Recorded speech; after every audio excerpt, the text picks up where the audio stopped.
diagnosis, or another client, that's not the case. I go, they get it from the very, first 5 minutes. They understand that's not why I'm there, and it goes in a different direction. So I,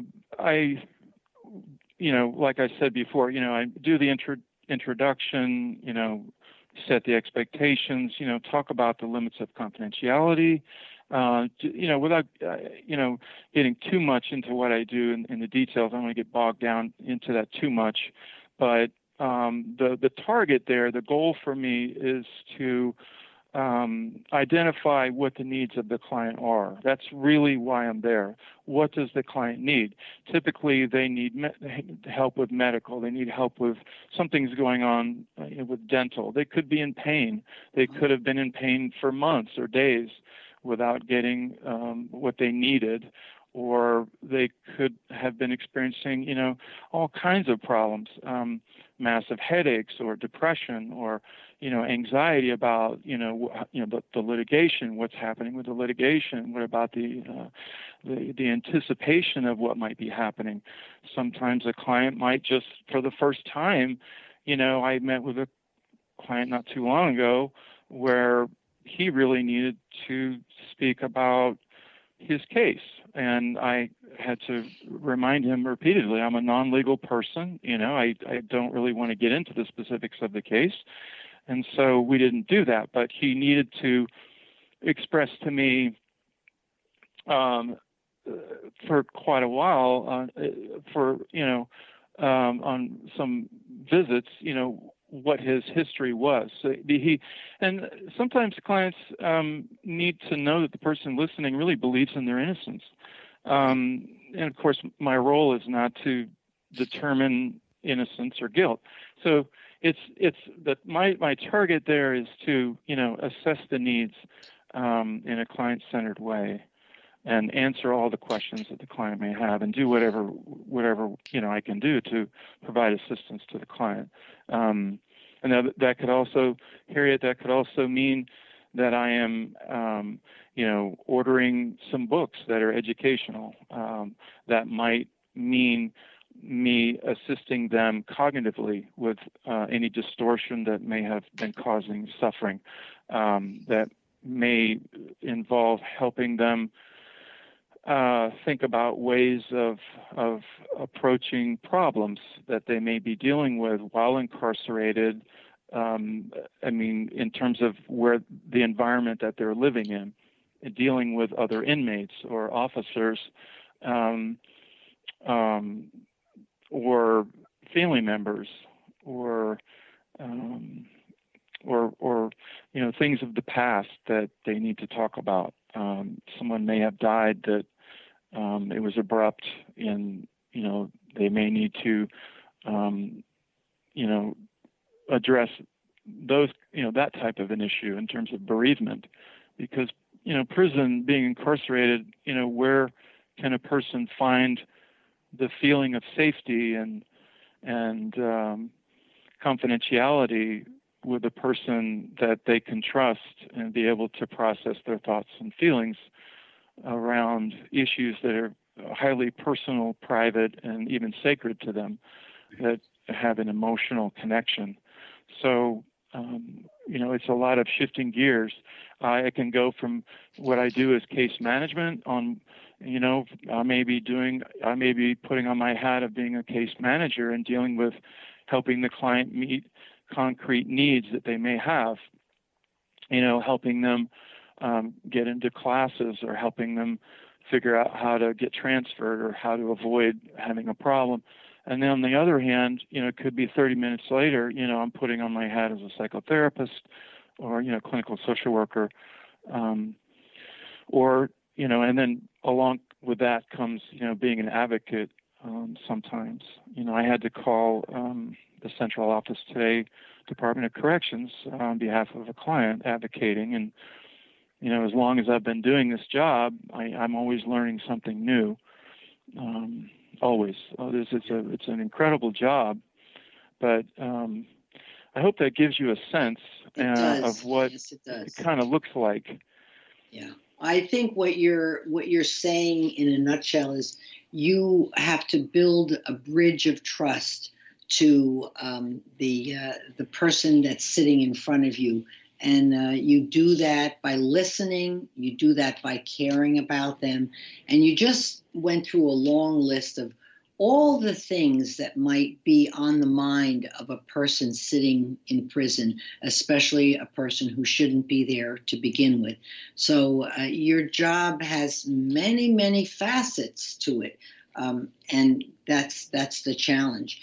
Now, because the Innocence Project covers the entire state of Florida, how much of your job entails traveling into all parts of the state?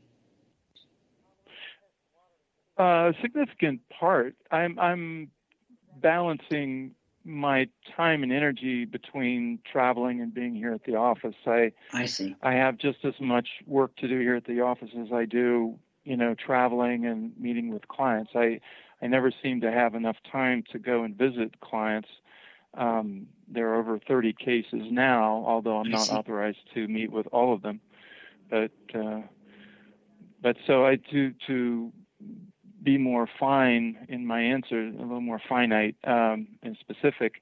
My goal is to do at least 2 trips per month. So that, I see. Okay. it typically, I might do a week and it's 1,200 miles, or and 6 or 9 clients, and then, or it could be, I travel twice a month, and it could be more than that, seeing an equal number of clients. It just depends on where they're located and what's going on and what they need help with. Right. Yeah. And I'm sure you stay in touch by telephone, right? If you need to. Yes, I communicate either telephonically, face to face, or through legal mail. Legal mail. So Yeah. we have just a little time left, and I wonder if you could just maybe tell us some highlights of success stories of some of your clients, without, of course, mentioning any names, having seen them behind bars and then they are out and free. What stays with you about that success, which you certainly have contributed to by being there for them? Any stories? Well, thank you. Yeah. You're very kind. Very generous comment. It's a complete privilege for me to do what I do, and it's so rewarding. Some of the success I'd like to say real quick before I get into actual, those kind of success stories. I have to say, honestly, all of these men and women who are doing the wrongful incarceration, who have done the wrongful incarceration experience, they are success stories, just in the fact that they have survived this experience and they have come out, from this, very harrowing, even very traumatic experience, come out from this experience and, beat the odds, and even, thriving now after this long experience, and they've moved forward as very caring, loving people.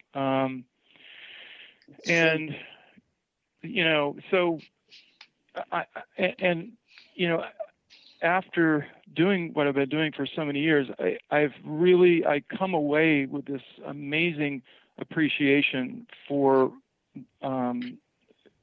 these men and women who are innocent, who have had to endure this whole experience and watch their loved ones also suffer from their wrongful incarceration.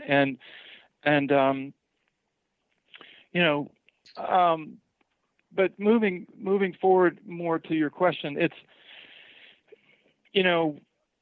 we have clients who have, gone through professional training and have, successfully, gotten their CDL to be professional truck drivers. And we have one particular gentleman, he's been doing very well as a professional truck driver. He and his wife just had a baby in December, this past December.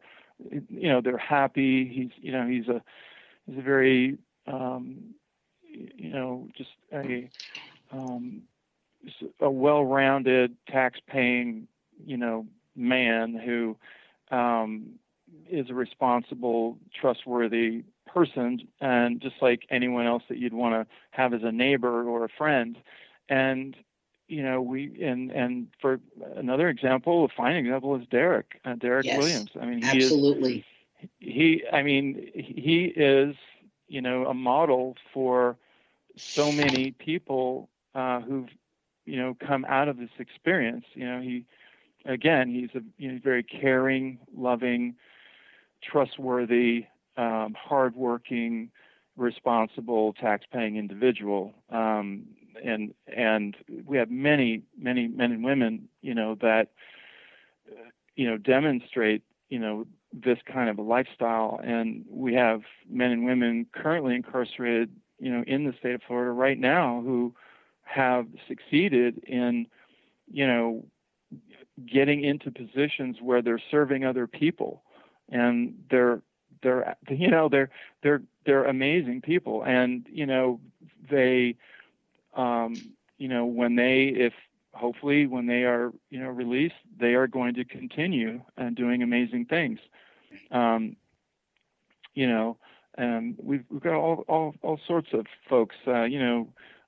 McKee, Dean McKee, just opened up a store doing, he's an artist, very talented artist. And before he could open his store, he was working full time, working a very hard job physically and not making much money. But, he just like the rest of us, he did what he had to do, and, he came through it, and now he's pursuing his dream. That's right. A tax-paying, hardworking individual in the community that, we have other individuals who are working, many people that are working, contributing their time, doing volunteer work, just beautiful, caring people. Well, we are almost just about out of time. What I think is remarkable, and I'm sure you do too, is the lack of bitterness after an experience like this. And that's, I think, where you probably also come in, is to help them let that go if it's still there and move forward and, begin again, so to speak. Well, thank you for your insights, and you are such a critical part of the healing process at the Innocence Project of Florida, and we thank you for being there for everyone who needs you. So thank you for being there for us today and speaking to us about your very important job at the project. So thank you, Anthony, for joining me today, and we will hope that listeners have gained some insights into what you do. So thank you again. Oh, thank you very much. Thanks for taking the time. You're welcome. And that's it for Pursuing Justice today. I would hope that people write to me and tell me your thoughts and comments about what we are sharing on the air. Write to me at pursuing.justice5 at gmail.com. And thank you all for spending time with us today, and hope to have you join us next time.